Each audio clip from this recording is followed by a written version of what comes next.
everyone, and welcome once again to that Sean's intro, bro. That intro gets me every time. Yeah, I like it. It's still so much fun. I'm sorry. Welcome to folk. I'm sorry. Yes, absolutely. Thank you all so much. As you can tell, Robbie's here because things are all over the place.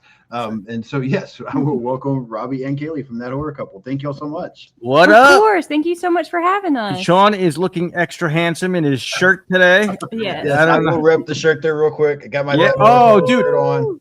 Available now on Spread Shop. Thank you so much. No, you're welcome. Definitely go check out their channel and check out their merch. I also have a coffee mug as well, but it's in my dishwasher, so we're not going to bring that out. Have you did the pickle juice Coke in that mug yet?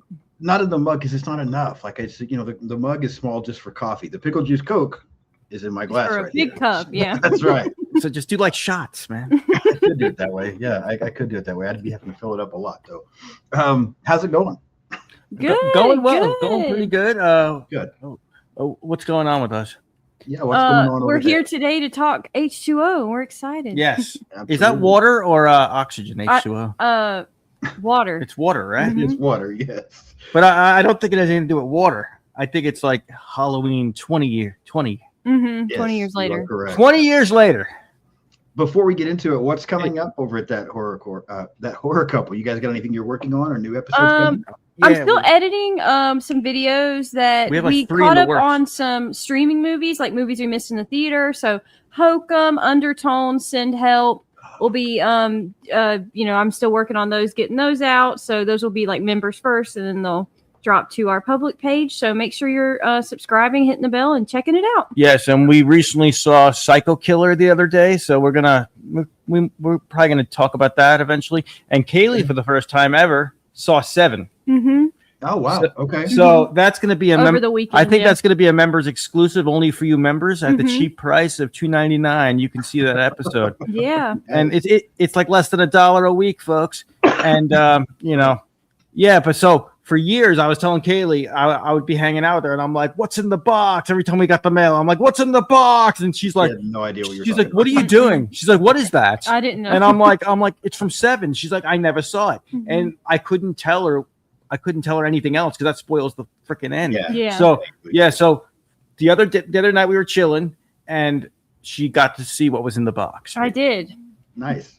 Yeah, very cool. I haven't seen that movie in a long time, but I definitely am curious to hear what the two of you have to say on Psycho Killer. I just had an episode come out on Brad Pitt is a handsome man, and I'm not afraid to say it.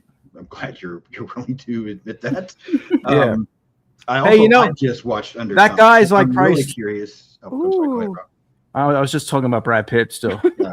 We'll come back to Brad Pitt later. You can do a separate podcast. Rob over at Slasher Radio has the separate podcast, like the Nick fucking Woo page cast. You can do Brad fucking Pitt. Just do that one on your own. Yeah. You can talk about him all you want that way. Yeah. Like every episode's Brad Pitt. Yeah. Yeah, you can do that. That's amazing. But yeah, Undertone. I just watched that as well, and so. No, we have a video for that coming out too. Mm-hmm. I'm very curious to hear you guys' opinion of that one because I'm not gonna lie, I absolutely love that movie. It was so much better than I was expecting. Undertone's fantastic. Same. I love I just love how they scared us with modern technology, Yeah. And it's something, me and you and Kaylee can relate to, just being a content creator. We're sitting in front of our laptop with our headset on. And that's basically the whole movie. But like the way they did it, they scared me with that FaceTime ring that I'm like, because it's so familiar. I'm like, is that my phone? Is that your phone? Or Yeah, I thought that movie was legitimately creepy. It screwed with my hearing, dude, because afterwards the ceiling fan I was listening so closely the whole time that afterwards, like the vent that was making noise, it was like whistling, and I'm like, I hear that vent. Mm-hmm. It screwed up my hearing. It did. Sorry to hear that. Yeah. I hope you're okay now. I hope you've recovered. Oh no, but I'm saying that was a pretty effective movie. Oh yeah, it really was. I completely agree. I think I know we're basically halfway through the year. I'm not sure what all is still coming a little later on this year, but Undertone and Obsession. Those two are going to be hard to beat. Those are two outstanding movies, I think, this year. Yeah. Not to start a debate, but I'm a Backrooms guy. I really thought. Yeah, there's other shit out there like that, but for me, Backrooms I liked a little more than Obsession. I don't know, because Obsession, that's perfectly fine, man. And a lot of people like Backrooms, and I'm not saying again, it's not bad. I am curious to see it again. Obsession was great. Obsession was great, but I kind of saw relationship horror movie stuff before. I never seen anything like Backrooms. I was literally like, what the hell? So yeah, I agree. Yeah, that definitely is part of that one. And I don't know, part of my thing with Obsession, I'll be completely honest here, because I feel like every time we talk about a movie, you try to point out some chick in the movie to me, and 90% of the time I'm like, she's fine, she's okay, like whatever, and you get upset with me because I don't see the greatness. I see the greatness in Nikki from Obsession. She's cute, yeah. Very pretty, very beautiful, yes. So, yeah. Yeah. I don't know. We're talking like we have a chance. So you're telling me there's a chance? She's some young girl with money now, and I'm like, hey, there's no chance whatsoever. I get it, but I got a YouTube channel. I just wanted you to at least be happy that I finally recognized the attractiveness of someone. See, you're in agreement, yeah. Well, Sean, I'm trying to think. So since we have different taste in chicks, would that make us good wingmen together at the bar, or would we be bad wingmen together? Because we wouldn't hit on the same girls, but like our radars would be off. That's a good question, but I don't think you need a hi, Kaylee. Like, I don't think you need a wingman. You have Kaylee sitting right here beside you. Hypothetically. Yeah, I don't know. I would probably be scared if you were my wingman. What the fuck is he about to do now? Kaylee's in the car. I'm like, wait in the car, honey. I'm like, me and Sean are gonna hit on some chicks. Oh man, absolutely not. I would not allow you to do that. That's not. You walk in. I'm like, Sean, you get the brunettes. Let's do this. Oh, Robbie. All right then. Sean walks out. He's like 5 out of 10. 5 out of 10 for that chick. 5 out of 10. Sometimes it happens, man. You just got to be honest. Call them. You rate them like movies. You're like 5 out of 10. Didn't like the third act. I didn't. It happens. Yeah. It happens. Just got to be honest. Call it like it is. All right. Let's talk some H2O. So I used to do this all the time, and the chick from this movie. I saw Jamie Lee? No, the young chick. I saw her nowadays in 2.5 Men. Jodie Lynn O'Keefe? Yeah, she's cute now. Like, she got like attractive. Like, she's a goth girl in like a 2.5 Men episode. Yeah, that's true. She's dating Uncle Charlie, and I'm like, I know that face. It was bothering me, and I'm like, that chick's from H2O. Mm-hmm. Yeah. So which one is she? She's not Josh Hartnett's girlfriend, but the other girl. Yeah, her friend. Yeah. Okay. Yeah, she's actually like she's like attractive. Like, she got more attractive with age, man. Like a fine wine. It happens with some people. Yeah, like myself. I get mistaken for Brad Pitt all the time. I bet you do. They're like, Rob, are you a 60-something-year-old dude? I'm like, yes I am. Yeah, for some reason I'm having a hard time seeing that. I can see maybe more mistaking you for like Steve-O or something. Oh, dude, that guy's... Yeah, Steve-O's awesome. I love Steve-O. He's always like, dude. Yeah. Dude. He is funny, though. I agree. Okay, yeah, what I was saying. Are you going to see the new Jackass movie? I won't go to the theater to see it, but when it comes to streaming, I'll check it out. I'm not that big a Jackass fan. It's funny. I mean, I'm not going to say they're not good. They're funny, but it's not something that theater is expensive, man. I saved my theater money for the horror stuff. And I was going to ask you if you wanted to kind of wait on that one too. How great would that be, a Sean's Horror Corner episode on the Jackass movie? Though, you get your notes out and you're like, at this point in the film, they get hit in the balls. No. You're like, and it's probably not going to happen. It's not going to happen. So, as I was saying, I used to do this a lot when I would talk about these films, and I kind of quit doing it. And Brendan called me out on it recently when we were talking about Evil Dead, how I don't show any of my collectibles or stuff anymore. So for this one, I did grab, right before we got ready to get started, my Ultimate Michael Myers from Halloween H2O. Ooh. I think that was really cool. Do we have that? I'm not sure. Oh, we that don't. Is so we don't cool. have that. I love that. He's so very sick. Cool. That one's very cool. There's the back of the box, but yeah. Ooh, I like the box. I like it, dude. Yeah, that's a good one. So I remembered, I grabbed that one and brought it over here since this is the movie we're talking about. As we continue to go through the Halloween franchise. And after these last couple that we've gone through, I'm really excited to talk about this one. So, again, the movie came out in 1998. It's been around for a long time. So I'm sure anybody that's going to watch this episode has probably already seen it. But just because we're going to get into the plot and things here in a little bit, give me your spoiler-free thoughts on H2O. I really enjoyed this installment. See, I'm a gentleman. In the I don't series. go into the bar and disrespect her like that. I also let her go first with talking. Thanks, Rob. Yeah. I like this one a lot. I love that we have Jamie Lee Curtis back, and that they introduced Josh Hartnett as her son. Like, I think this was what his first movie or one of his first movies. Yeah. I thought he was good in this. Another handsome man. Yeah, I love the Halloween atmosphere. I feel like it is lacking a little bit. What we talked about this last night, like we missed the Haddonfield neighborhood ambiance kind of thing. Like that fell short for us. It felt right having Jamie Lee back, but it felt kind of off, like it not taking place in Haddonfield. I understand why, but still. Sure. That takes away a little bit for me, but overall it's still really enjoyable. Yeah, I didn't realize she lived on the premise of the school till last night. I don't know. All the years of watching this film, I'm like, oh, her apartment is like on the grounds of the school. Yeah, I'm like, basically lives there. Yeah. I guess that's what happens when you're what's her title, like headmistress or something? I think, like headmistress or the dean or something. Yeah. Shouldn't you have like whips and chains and shit? I knew that was coming. Not that kind of mistress.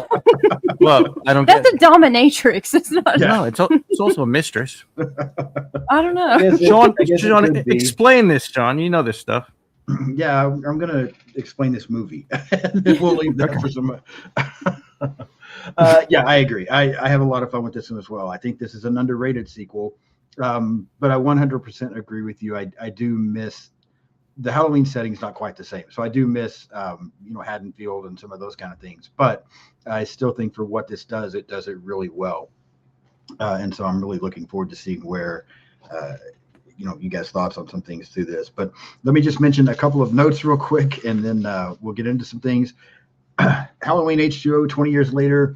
Tagline: this summer, terror won't be taking a vacation.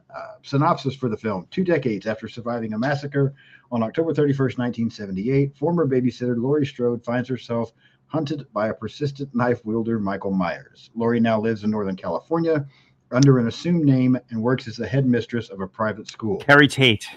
Yes, but it's not far enough to escape Myers, who soon discovers her whereabouts.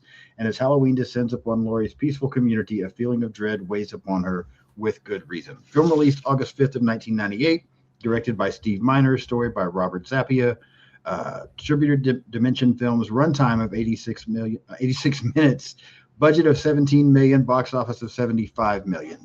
So did very well. Friday 2, Steve Miner? Yes. Really? Steve Miner. Yep. Absolutely. I didn't even realize that. Yeah, that he directed this.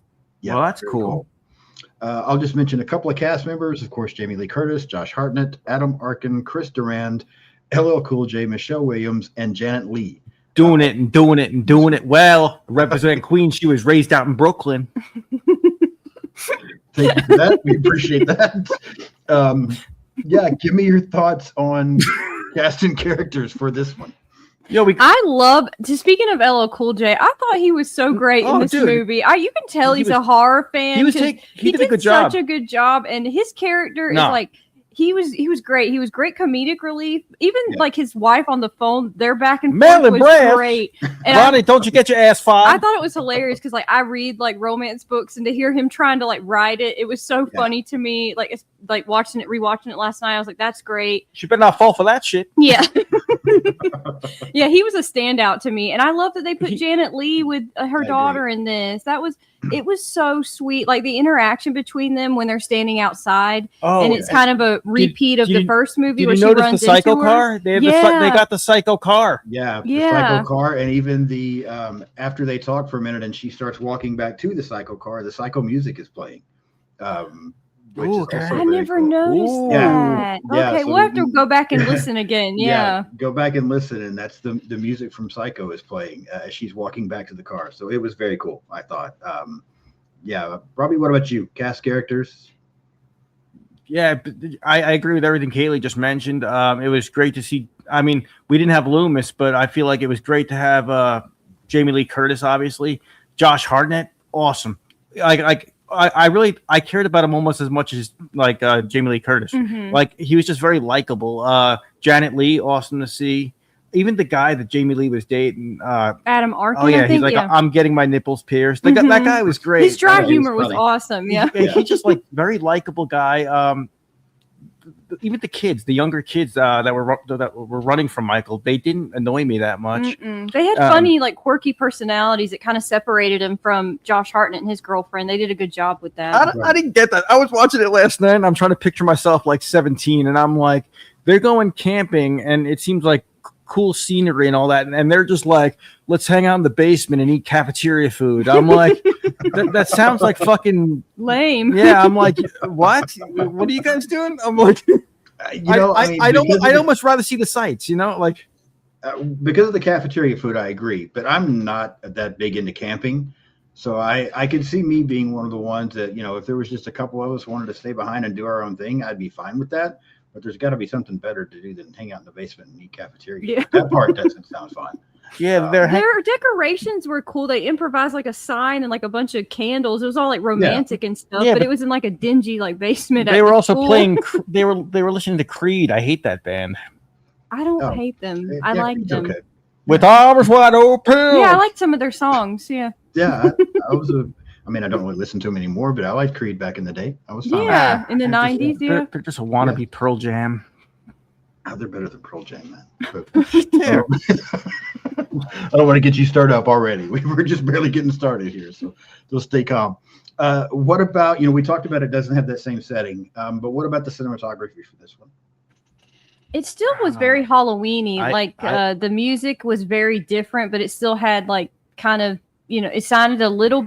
You could tell it's the Halloween theme, but they changed it up a lot, which I didn't mind that. Like I thought that was cool, and I love the opening sequence where the mom's like cutting making a pumpkin with her kids in the yard. It's like Halloween. Nurse Eve. Marion, yeah. dude, how cool. I love that they used her. That is so cool. They got the nurse from 1, 2, and she was in 1, 2, H20, and Kills. The same lady. So I thought that was so cool. Yeah. No, but like if you can't get Loomis back, that's a pretty close second, because to me that opening scene of Halloween where they're sitting in the car and he's like, Fawzine, I never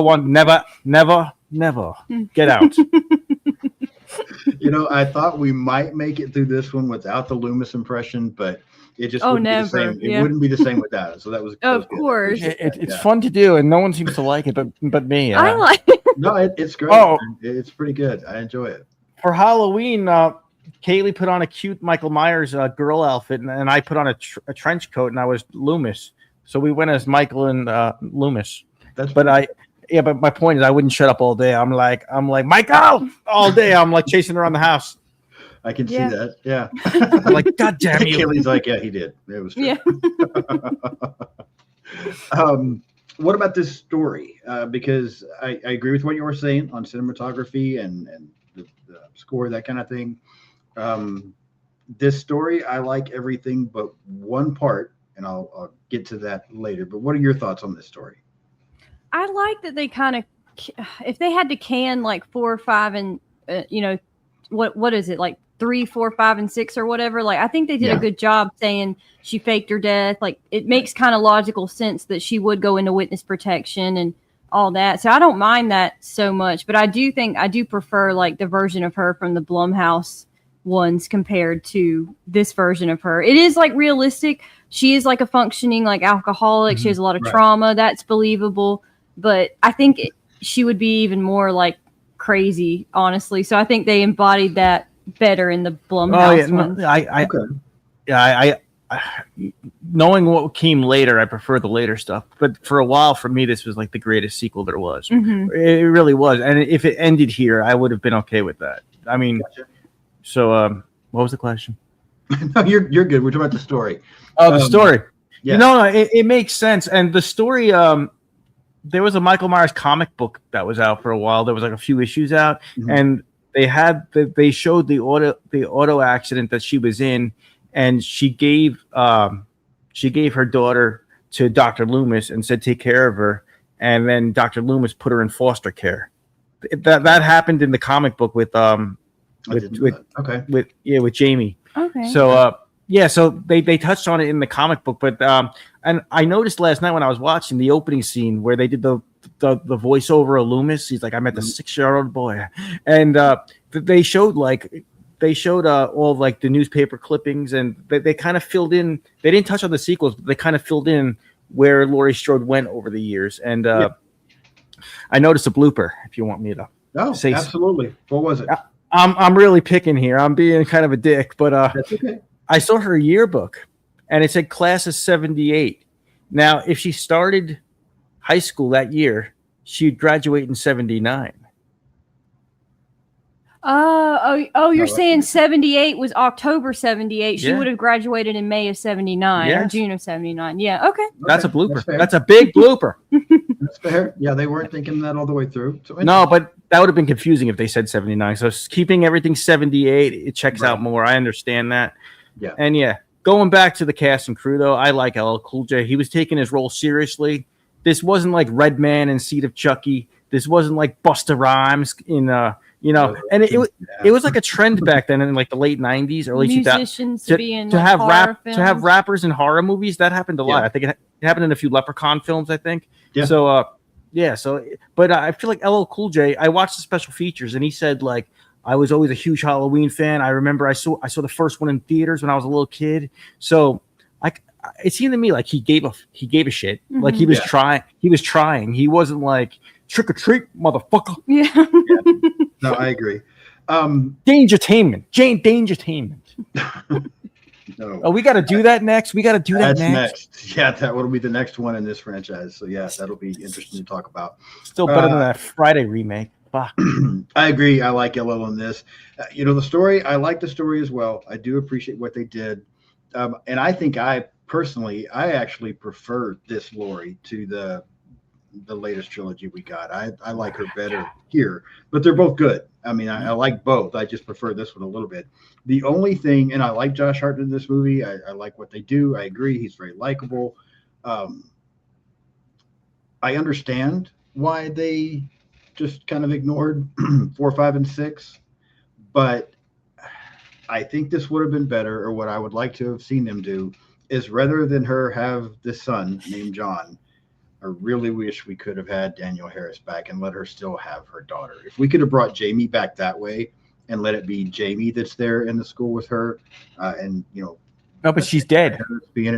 Yeah, but she didn't have to be, since they were saying if they would have went a different way. If they were going to ignore those other films, then she wouldn't have to be dead. She could be there. She would have her daughter instead of her son. And I just would like to have seen that. But I think that's just because I'm a huge Danielle Harris fan. So I would like to have seen that. But this arc that they take and her having the son and Josh Hartnett is great in this. I agree. It's some interesting hair he's got going on. But other than that, Danielle Harris is a brunette. This is true. Thank you, Rob, for pointing that out. Let me mention just a couple of the production notes real quick. Some of this we've already talked about. This film does ignore the Thorn trilogy and picks up as a sequel to 1978's Halloween and 1981's Halloween 2. So the original idea for this film, before they decided to do what they did, was to go on with the character of Tommy Doyle. And he was going to discover after Curse that the entire town of Haddonfield had been involved in a conspiracy to control Michael Myers.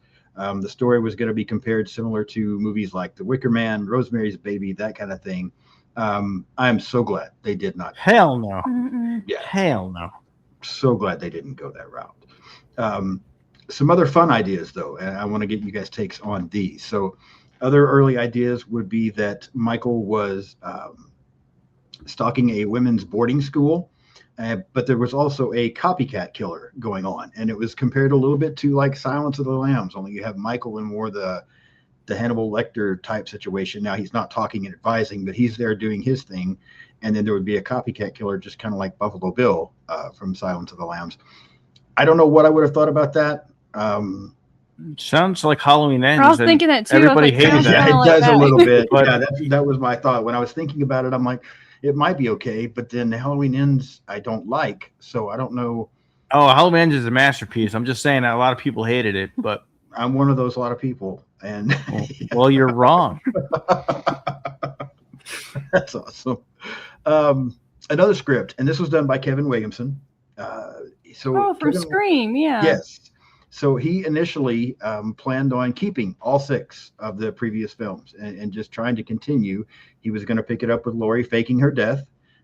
She was still going to work for this same school as a head mistress, but then she was going to learn about Jamie's death, and that was going to provoke her to go after Michael. So it was going to be more like Laurie's revenge or something. You killed my daughter.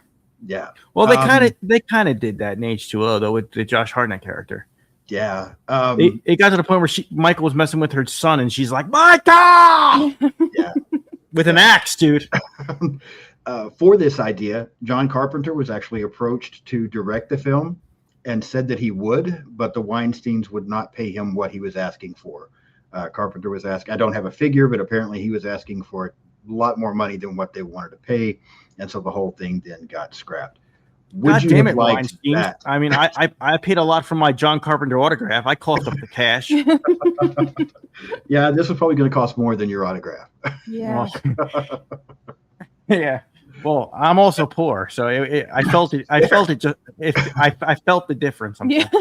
Gotcha. What would you have thought about this? Would you like to have seen him go this route?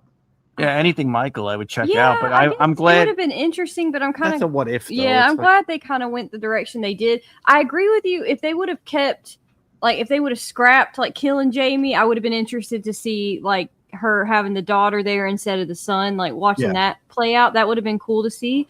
But I also like Josh Hartnett a lot, so I don't know if I would like this. The other story with her not having a son or a daughter or whatever. I like that she has a kid. Right. So, but Josh Hartnett's character, let me ask you, is the father of Josh Hartnett Jimmy from the hospital in Halloween 2? No idea. They don't really elaborate, so we really don't know. They liked each other and they were talking, and then they mentioned his father's not really in his life. But I was thinking last night, I'm like, are they talking about that dude from the hospital? Maybe. But I don't know. I mean, we're talking about 20 years later. That would be cool. She probably met a bunch of dudes, and she might have. I'm calling her a whore, basically. No, I hear that. Kevin Williamson did continue on though and help with some of the rewrites for this film, so he did have a little bit of a say in what was going on and helping. We got Scream, we got Friday the 13th. Ingredients in the pot here. We do. Mustafa Akkad had a clause in the rights and in the contracting that Michael Myers could not be permanently killed.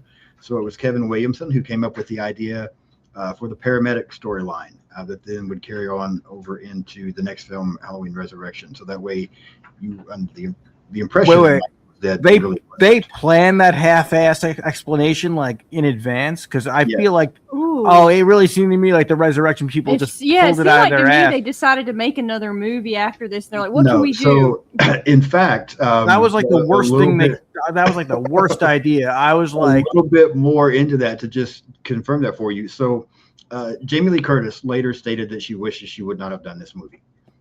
She almost walked off during this movie and decided Resurrection. No, H2O. She wished she at some point wished she hadn't have done H2O and almost backed out of it at the last minute. The only way that she would agree to do this is if they would not leave any hints whatsoever for a sequel. So even though Codd didn't want Michael dead, and Williamson had an idea, they couldn't really fully explain it in this film, or Jamie Lee wouldn't have been in it. So they had to make it appear that Michael died.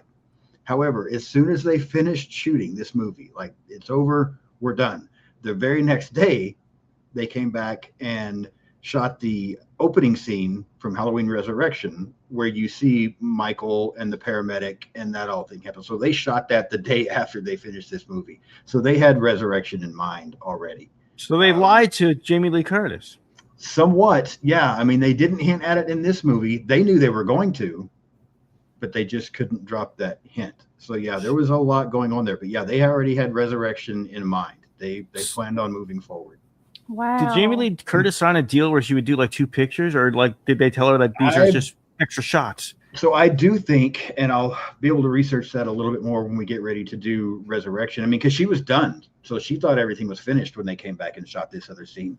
But I do think I read somewhere that she had signed some kind of a deal to do another picture. She did not intend for it to be a Halloween film, and then that ended up getting brought up. And the only way that she would do Resurrection was if they would kill Laurie off, and so that's why that happened in the beginning. Well, yeah. She's like, oh, you want to mess with me? She's like, I'd be dead then. Yeah, pretty much. So it sounds like there was a lot of behind the scenes problems here going on, primarily with just what to do with this franchise going forward. And Kevin Williamson came up with the idea, and that's what they did. So, and one thing, too many cooks in the kitchen. Yeah, I think a little bit, which I don't think you can tell that from watching this movie, because I think the movie's good. It's kind of when you go back now and you look at all that and you can see where there might be problems with the film. I don't think there is. And mentioning Kevin Williamson's involvement, one of the things I liked about this was, in the original Halloween from 1978, there is the scene there where Jamie is talking to the two kids that she's been watching, and she tells them to like go down the street to the Mackenzies or something like that. Well, then in Scream, something similar happens where after they, when they're trying to find Casey in the opening of that, they mention going down the street to, and it's someone's name they mentioned from Halloween. I cannot remember the last name they mentioned there, but at the opening of Scream, they mentioned that kind of paying tribute to Halloween. In this film, is it Carpenter? I think it might be Carpenter. It might have been. I cannot remember. But now in this film, and we'll get to it a little bit later on, so I'm getting ahead of myself. But when Jamie and Josh Hartnett's character and his girlfriend, when they're getting ready to leave, and then she stops and sends them on in the car, she tells them to go to the Beckers. She does, yeah. So Kevin Williamson just keeps finding ways to pay tribute to these other films here, so they just keep exchanging that. I thought that was kind of cool. But that is cool. I'm glad you told us that, because I didn't register that at all last night. I was like, I remember it being the Mackenzies in the first Halloween, and I was like, oh, this just a different name. I didn't even register that, so that's really cool. There's also a scene where they're watching Scream 2. I love that too. You want to die tonight, Cece? Yeah. Yeah. We get to see Sarah Michelle Gellar for a minute. I like that scene as well. All right, let's start to get into this plot here a little bit. We'll walk through this and see how you guys feel as we go through it. So we open up with it's not Haddonfield. And in fact, originally in my notes, I wrote Langdon or something. Yeah, it's like Langdon, Illinois, but it looks very similar. We've got the Mr. Sandman song playing. We've got the Halloween setting, like we talk about. I represent Queen. She was raised out in Langdon. We see Marion, which, the former colleague of Dr. Loomis. She gets home, finds out that her home is broken into. She gets help from these two teenage boys next door. The kid from Angels in the Outfield. Yes. We find out that Laurie's files are kind of missing a little bit. The boys get killed off screen. And then we get kind of some cool stalking shots of, Michael in the background with her, and then, finally ends up killing her before the police arrive and he drives away. Give me your thoughts on this opening scene. I love the opening scene. I think it really gets you excited for the movie, because fans of these series know that that's the nurse from the first and second installment. So it's really exciting. And I love how it opens like on the credits and stuff. And he's like, the younger cop is talking to the more seasoned cop, and he's like, he's telling him, he's like, well, Michael Myers will be younger than me, okay? And like how they're having that conversation back and forth. He'd only be 40 or something like that. Yeah, he was only like 21 in the first Halloween, so he would have only been 41 or 42 or something. Right. But I just love how they established that. They're like, listen, it hasn't really been that long, so he's alive. He's probably alive, and he's out there. And how they show all the newspaper clippings and Loomis's voice and just the Halloween atmosphere. I love it. I think it's a great opening. Yeah, I love seeing the nurse return. It just takes me back to the first one. If you can't get Loomis, that's the next best. Her with the cigarette too. It's just, I just think of that scenes, and it's a sign of the times too. Like the late '90s with all the files. Like nowadays, it'd be on the computers. So the fact that I didn't even think of that. He threw files everywhere. I'm like, this is before people went paperless. I'm like, this is so 1998. If it was nowadays, he'd be hacking into their cloud. Yeah, exactly. Yeah. I agree. I love this opening as well. I like everything that you guys just said. I completely agree with.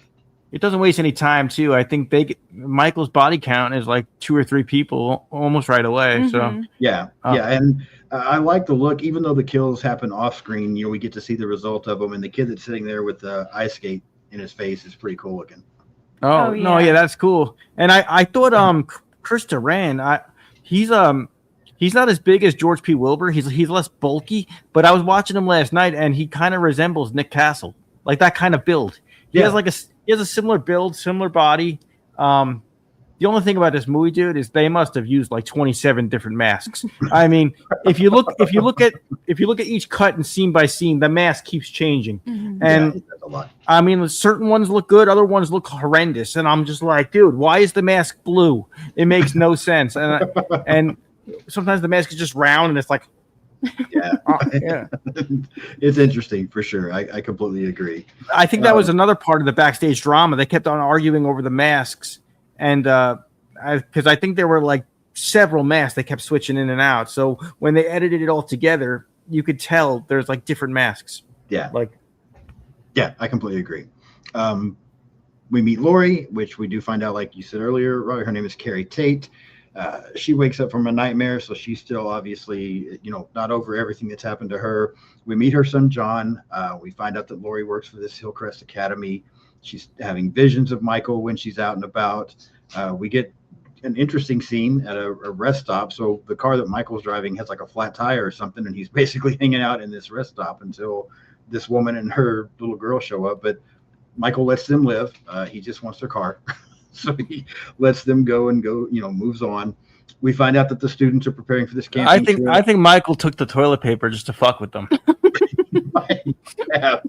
He's like, I got him right where I want him. Taking the purse. He goes, hey, they're shit out of luck. This movie causes. Would this be another example of non-wiping in horror movies? No. She had napkins. Yeah. She had napkins. Okay, we're good, people. We're good. You almost disturbed me there for a minute. We're good. We're good. There's something here though that I'm going to bring it up again here in a few minutes later, but it makes me wonder what goes through Michael's head sometimes. But like I said, we get the students preparing for the trip. We find out that Lori is in a relationship with Will, who's like the guidance counselor there at the school. We meet Ronnie, the security guard, played by LL Cool J. John, he also is a romantic novelist. Yes, he's trying to be a romantic novelist. John and his friend persuade Ronnie to let them Haley out. Reads that shit. Like it's like porno, but no pictures. So I don't see the point. She did mention earlier that she likes to read that kind of stuff. Yeah, I'm reading it. It's like he inserted his member into my willow, and I'm like, what the fuck is this shit? But I'm a pervert for watching some like classic slap ass porn. Well, I mean, yeah, and I'm surprised you were trying to read her book. I thought we'd established that you don't read. So she told me there was sex in it, man. Okay, that changed everything. Gotcha. All right, fair enough. John and his friend persuade Ronnie to let them out, but while they're out, Lori ends up seeing them, and then we also get Michael following them. So basically, here through this next little group of scenes, we're just kind of getting introduced to characters. Everything's getting set up for us. Anything stand out to you here other than you like Josh Hartnett?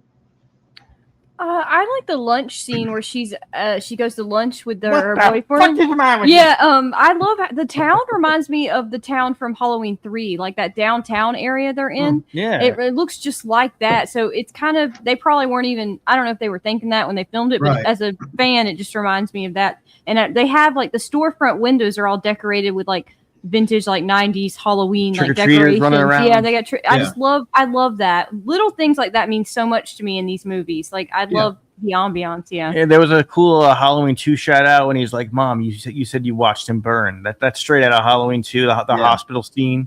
Right. That we also covered here on Sean's Horror Corner. If you want to go back and look at it, check it out. Yeah, we did. Yes, absolutely. Lori finally Mr. Sandman theme song in the car. Dum dum dum dum dum dum dum dum. Yeah, we get that a couple of times in this actually. After her and John have their argument, Lori decides that she's going to let him go. Of course, we find out he's not really planning on going on this trip. He's going to stay behind with his friends. Molly, his girlfriend, Charlie, Sarah, that they're going to have their own little party. The students and teachers leave. Here's where we get the, I don't know, I wrote down in my notes, psycho moment. But, we see Janet Leigh, her and Lori, talking there for a few moments. And then we hear the Psycho music playing for a moment. We see the car from Psycho, which I think is really cool. I love it. Ronnie investigates the car that's outside, which is the car that Michael was driving in. Ronnie, don't you get your ass fired. While he's doing that, Michael ends up sneaking in. So mail and brass. Here's the question that I wanted to mention. What are we talking about? Watermelon cantaloupe? What kind of mail? It's going to be okay, Robbie, I promise. So back at the rest stop, Michael let the lady and the little girl live. Hell yeah. He lets Ronnie kids. Live. Like, he's kind of stalking Ronnie for a minute, but he lets him live. I saw that last night. And I asked Rob that last night. I was like, do you notice how he had like 3 or 4 chances to kill Ronnie, and he's like just stalking him, and then he's like, peace. Like, he doesn't it makes anything. sense. It does check out with this character because sometimes he does just like move past people. Michael is smarter than we give him credit for. He knows how to drive. He knows when to lay low. He knows when to stalk. He knows when to attack. And I don't think Ronnie was in his way. The gate was wide open. His goal was to get in. And unless Ronnie stopped him, Ronnie was okay for now, you know? I 100% agree with everything you said, but there's still one thing that bothers me. Halloween 2, when he gets up from the ground and they're all searching for him and Laurie's about to get taken to the hospital, he wanders into a random house and kills a babysitter that's on the phone. That was also not stopping him and had nothing to do with anything else. That's true. He just randomly picked and killed her for no reason, but yet he lets the security guard live here. So I'm just like... Maybe he was angry because Lori got away from him, and then he's like, well, she's a babysitter and she's around her age, so I'm going to take my rage out on her. I don't know. I think he he got the knife from the Elrod house. He needed the knife from the Elrod house. Yeah, but he's saying, why did he randomly go in there? She's not Lori or one of Lori's friends. One girl that's on the phone that's talking about how she hears the sirens, and her and her friend are talking on the phone about everything that's happened, and he comes up behind her and kills her. And I'm like, because they're talking shit. I mean, they're talking shit. He's like, you talking about me, bitch? It just makes me like, sometimes Michael lets people go and sometimes he doesn't. There's no... like the baby in 2018. Like, there was a baby in the crib and he was just like... I don't think he just walked because Michael, he doesn't kill kids. No, but I'm just saying that's an example of him walking by and just not doing anything. Yeah.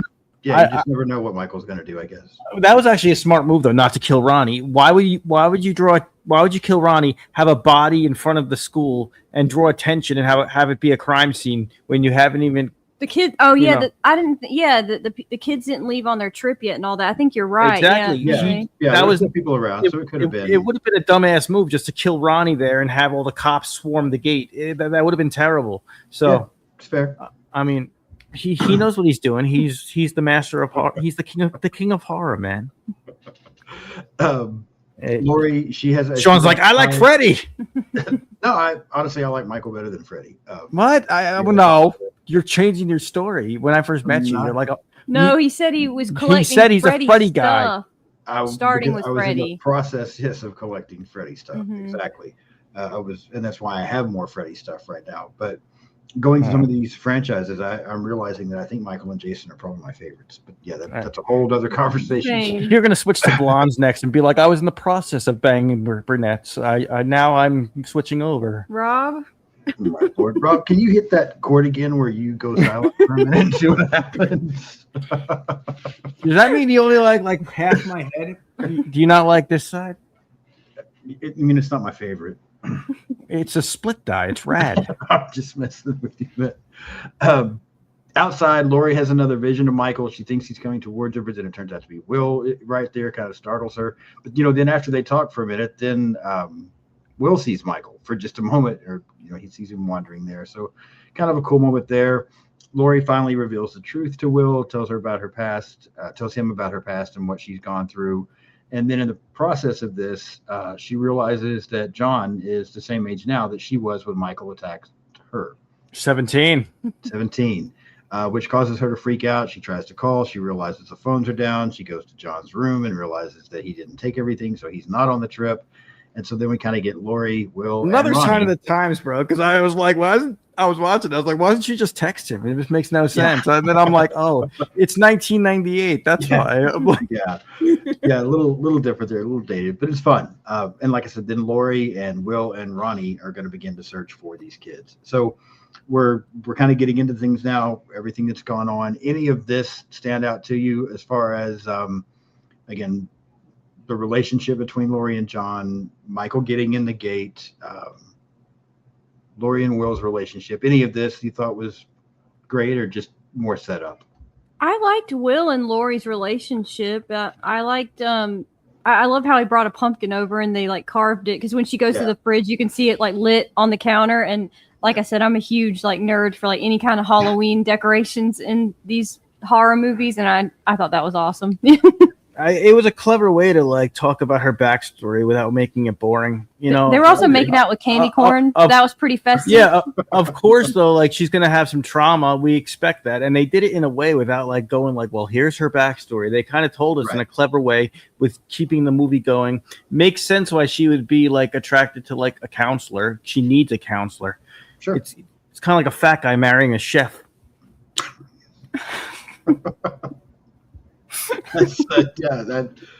That's one of the last things I thought would have been said tonight. I try to prepare myself for any Robisms that might come out, and that was what I was ready for. No, you never know. Don't you think she would like if she's having? You mean because she needs counseling? Yeah, she picks his brain. And he had a pot. Oh, he's probably very empathetic. I like that line he said too. He's like, I like to think recovery is always possible. I thought that was really that's sweet, a great thing to say. I mean, I'm like what a good way to look at things. I'm like, so. Yeah. I agree. You're spot on. I 100% agree with you. We then get another kill that's off screen, which I feel like a lot of kills are off screen in this movie, but that's also fine, I guess.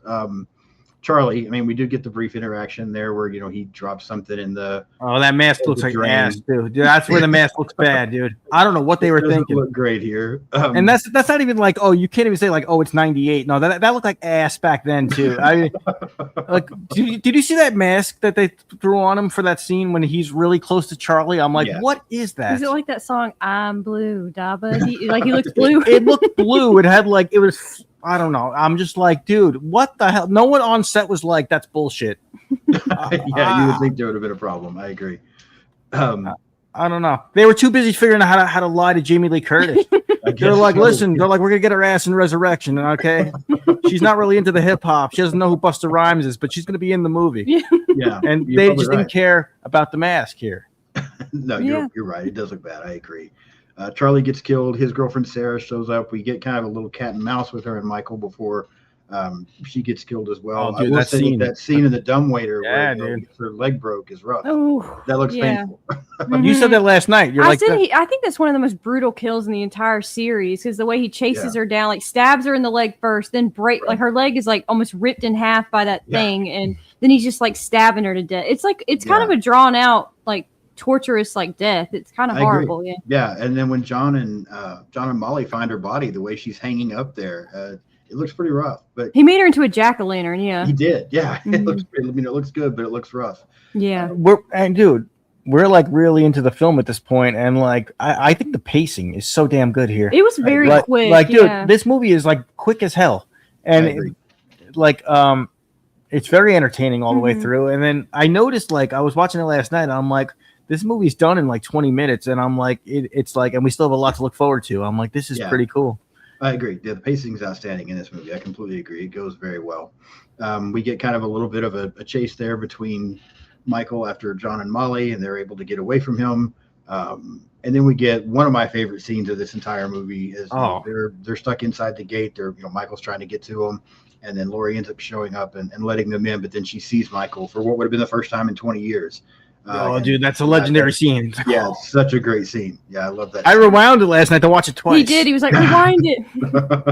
No, I don't blame you. It's a fantastic scene.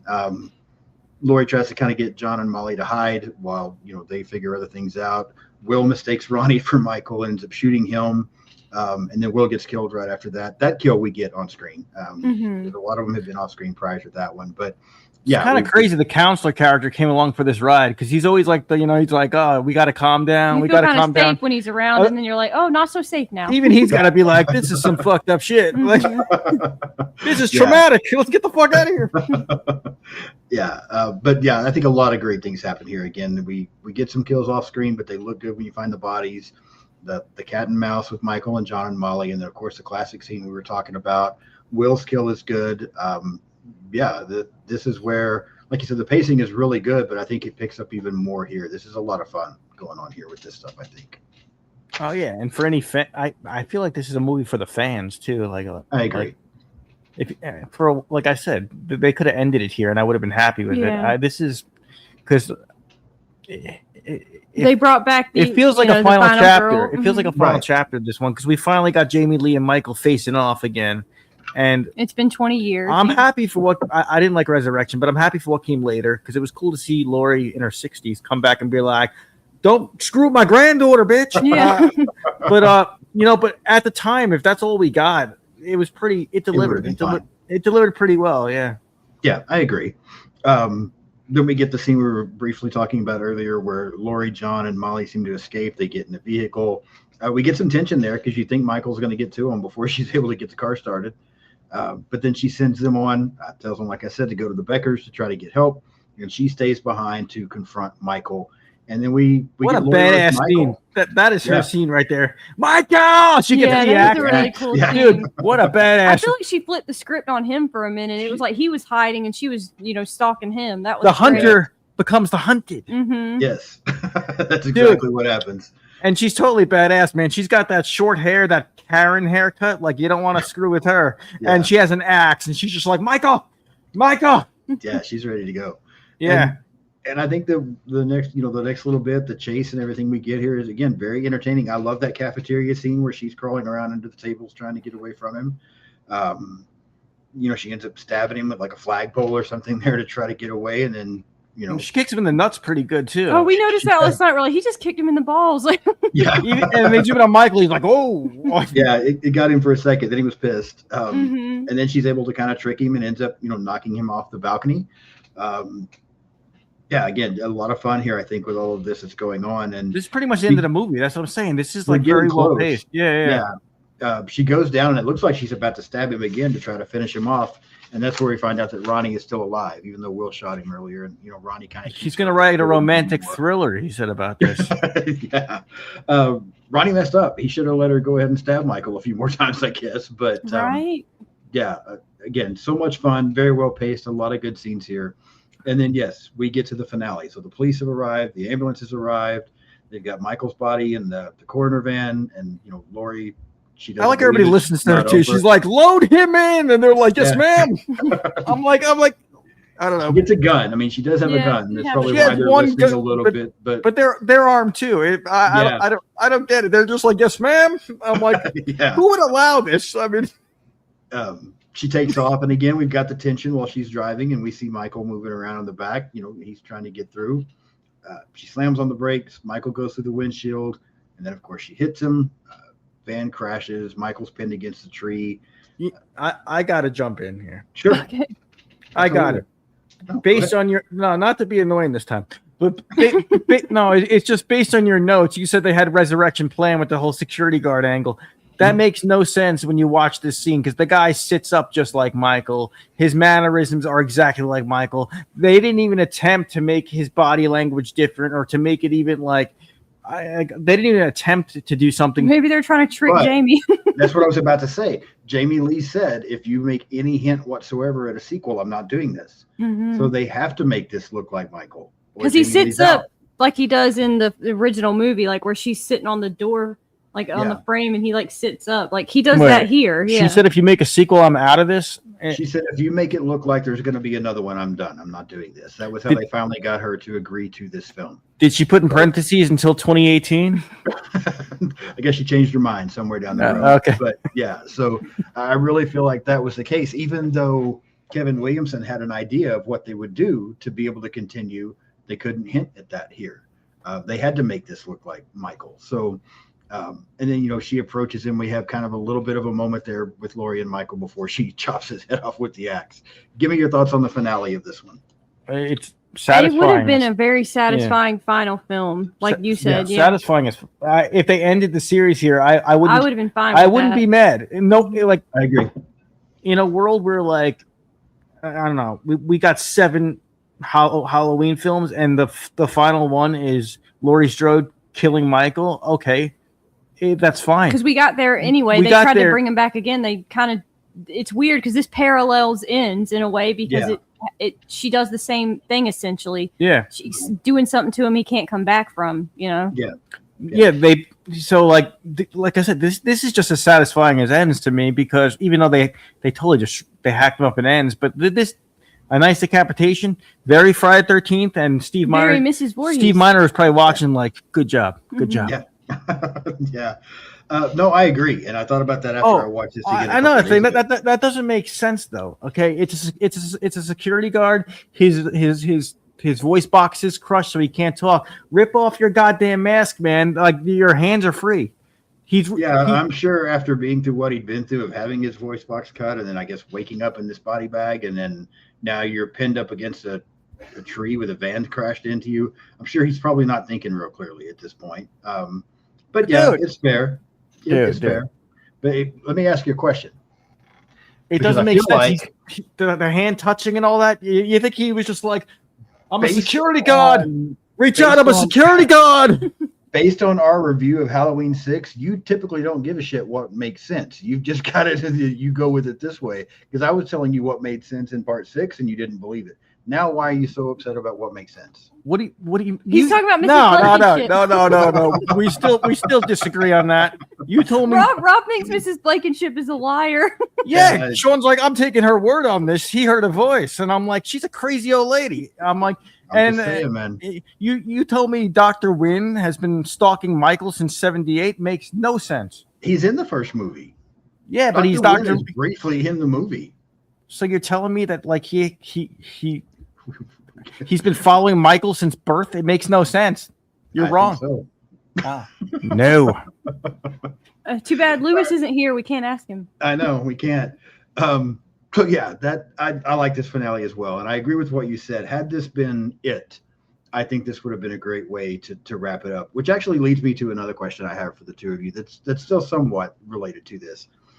I've always struggled with that idea because, you know, I love Michael Myers. I love Jason Voorhees. I love Freddy, Chucky, like all of the Ghostface. I'm such a huge fan of all these slasher villains that there's a part of me that's like, no, they can keep making these movies because I want to continue to see these characters. True, yeah. But then sometimes the movies that we get later in these franchises are not very good. And the Friday remake, yeah.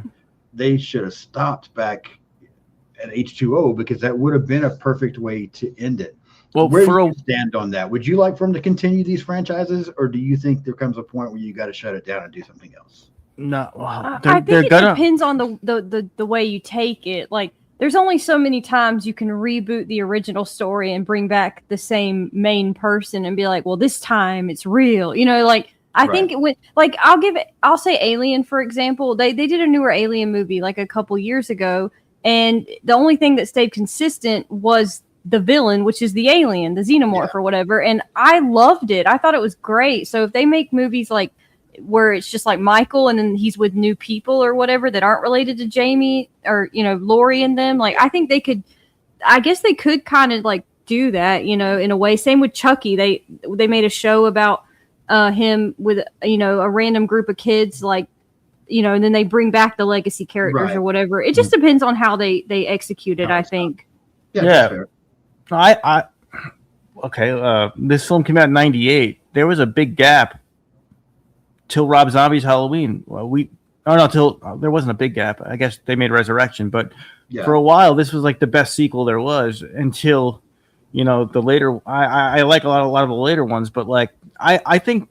Even though they're not my favorite, they'll always be making these because us horror fans will go and see them and pay money for them.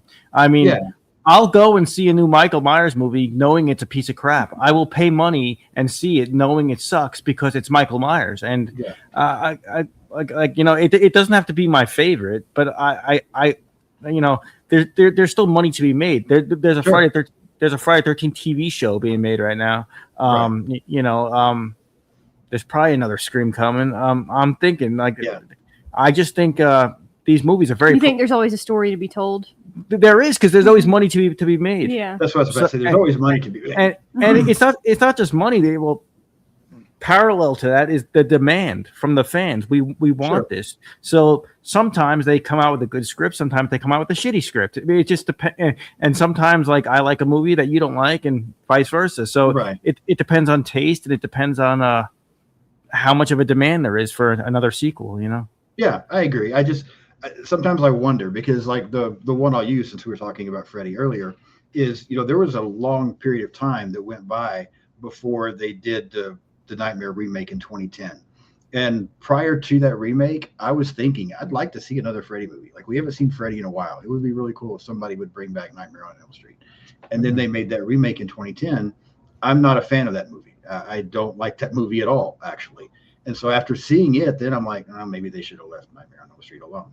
But now, even after that, as much as I dislike that one, now it's 2026, and I'm like, somebody needs to make another Nightmare on Elm Street movie. So it's just tough because you hate it when one that you know, like when there's a character that you love and a new movie comes out and it sucks. It's like, man, really? That's what we did? But then you still want more. So it's a tough area to figure out, I think. Yeah.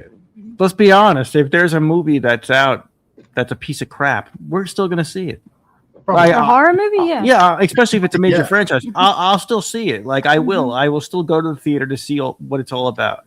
Like, and you know, I think they knew that when they did the 3-part newer ones with the Blumhouse. They knew what the horror fans were gonna line up for this.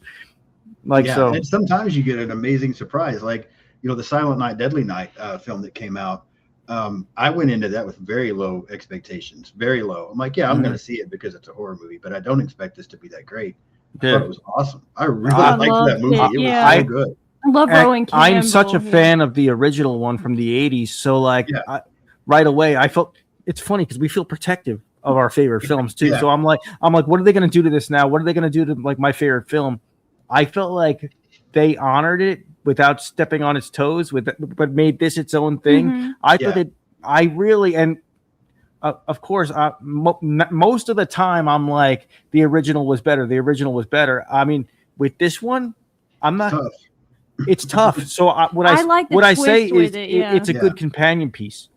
I will say that this is a good double feature with the original. Like how Black Christmas and Black Xmas are both like the same move or the same story, but it's like different. That's kind of how like Silent Night, Deadly Night is, I think. Yeah, that's what because I love both of those Christmas horror movies. They're essentially, you know, the same thing. I appreciate that movie. Little things they did to like keep the pacing going better is instead of explaining Billy's whole childhood, let's just give him a voice in his head.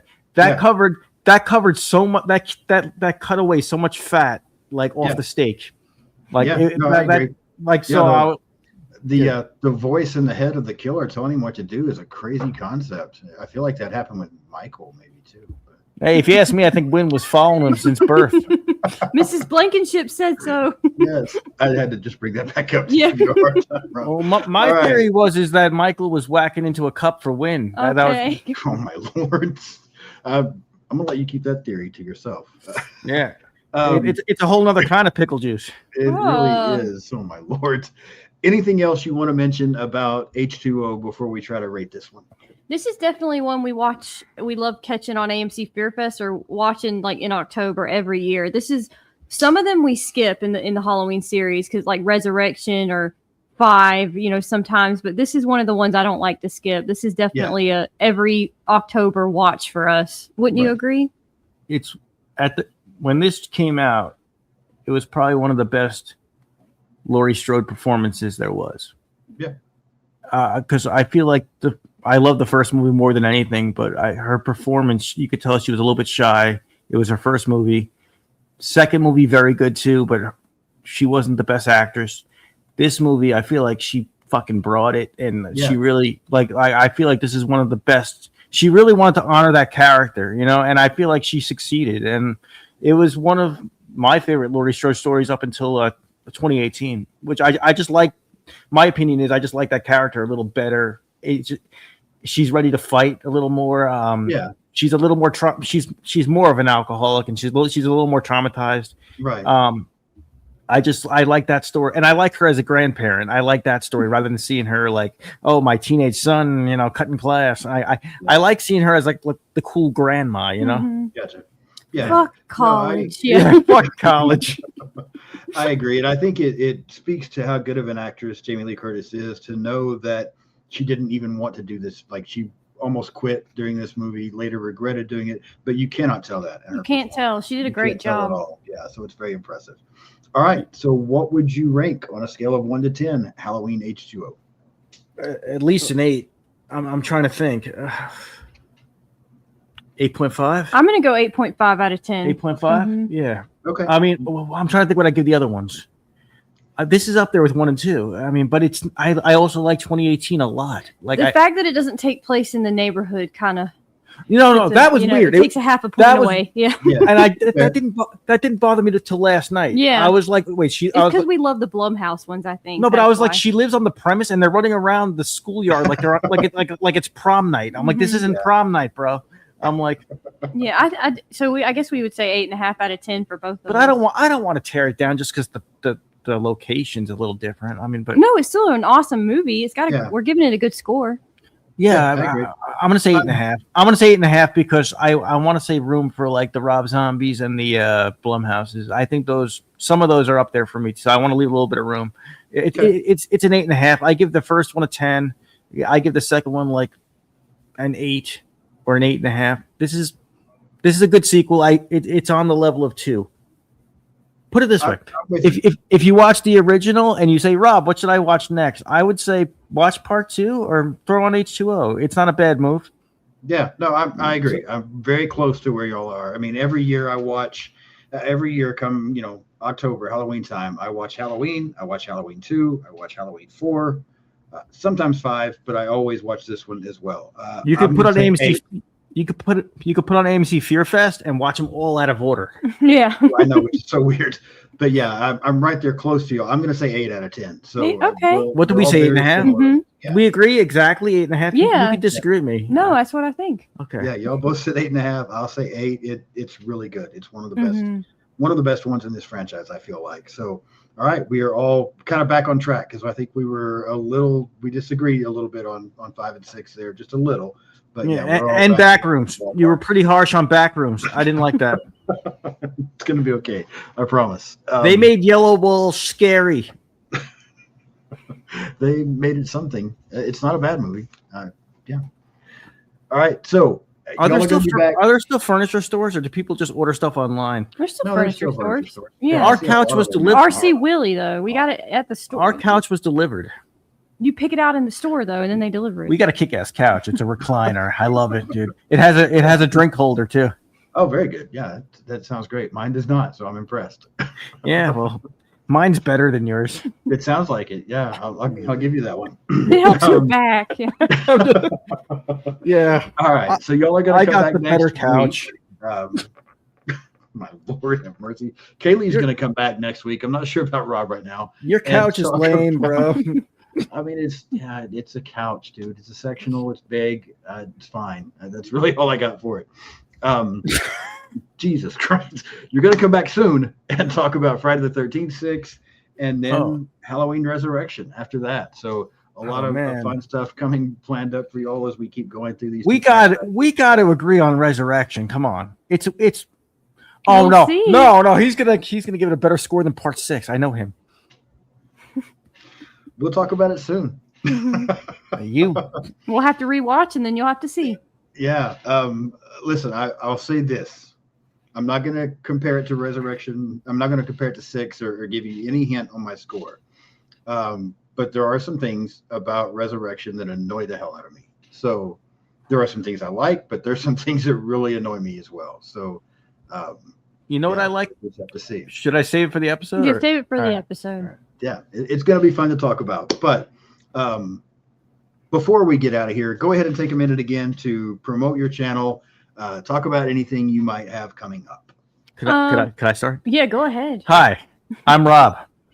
We do horror movie reviews, and we talk about horror movies, and we have episodes on YouTube. We do, and we're on all social media. Yeah, and please follow us. It really helps. Yeah. What do we have coming up, Kaylee? We have reviews for Hokum, Undertone, and Send Help that I'm currently working on. So keep an eye out for that. Yes. Are we good at what we do? Watch and find out. Yes. That's your opinion. Yes. No, y'all are very good at what you do. I'm looking forward to the stuff you got coming up. Definitely go check out that horror couple. Subscribe. Check out their store. They've got some really cool merch. Show it again, Sean. Show it again. Yes, definitely. Sean, stand up and strike a pose, man. Dude. Don't make him stand up. I can stand up. It's fine. But yeah, there you go. Oh, great shirt. Awesome. Great pectoral muscles. Oh my Lord, have mercy. Okay, Rob. Yeah, so definitely check it out. Watch the stuff they've got coming. I'm really looking forward to your Undertone episode. I'm very curious to hear what you guys thought about that one. So, and yeah, she's a good editor too. Kaylee works hard, and I'm proud of everything we do. She makes it look good. Yeah, I'm just here for the jokes. That's all right. Let's see. In a couple of days, Ken and Ashley from Sledgehammer Horror are going to be on with me. We're going to be talking about those guys. Chucky. Oh, happy birthday, Ashley! By the way, yeah, her birthday's like it'll have already passed. But happy belated birthday, Ashley! Yeah. So they'll be on with me to talk about Bride of Chucky, and then of course the two of you will be back to talk about Friday the 13th 6. I'm trying to think of what else is coming. I have another live coming very soon. You got some Ashley this time, not just Ken. You got the double deal. Yeah, Ashley was on the first Child's Play that we did. She was not on 2 or 3, just because she was working and had things going on. But we had to pick. Ken said she really wanted to be on Bride, so we had to find a specific day and time when we knew she wasn't going to be working, so that she could hop on for Bride. So she'll be on for that one. Yeah, some people are more of an Ashley fan. I'm more Team Ken, Team Ashley. So it's cool you got both. Absolutely. I do have another live coming up very soon as well. Mike from Mike and Serial and Isaiah from The Bitter Wolf are both going to be on with me to talk about the Terrifier franchise. And, I love that wolf, man. Awesome. Yeah, we're going to be ranking those, and we are including the first All Hallows Eve in that. So that's coming 1st of July, somewhere right around there. So yeah, a lot of fun stuff coming. Be sure and subscribe so you don't miss anything. Leave me some comments today. I always love hearing what people say about the movies that we talk about. Let us know what you think about H2O. Yeah, subscribe to my boy Sugar Show on Rhodes. Yeah, subscribe, like, hype, do all those things. Follow me on social media. I'm on everything out there: Blue Sky, Instagram, Threads, TikTok, X, Letterboxd. Just search Tinder. Sean's Horror Corner. Not on Tinder. Just search Sean's Horror Corner, and you can find me that way. Yeah, Tinder's a whole nother horror story. We won't even get into that right now. But tell the story. Huh? No, I think we'll pass on that. But Kaylee, Robbie, thank y'all so much for coming on again. I really do appreciate it. It's always fun when you're on here, so thank you. Of course. Thanks for having us. Yeah, we love coming on. It's always a good time, so thanks for having us. Yeah, no, it was a lot of fun. Thank you, everyone, for watching. I will see you soon.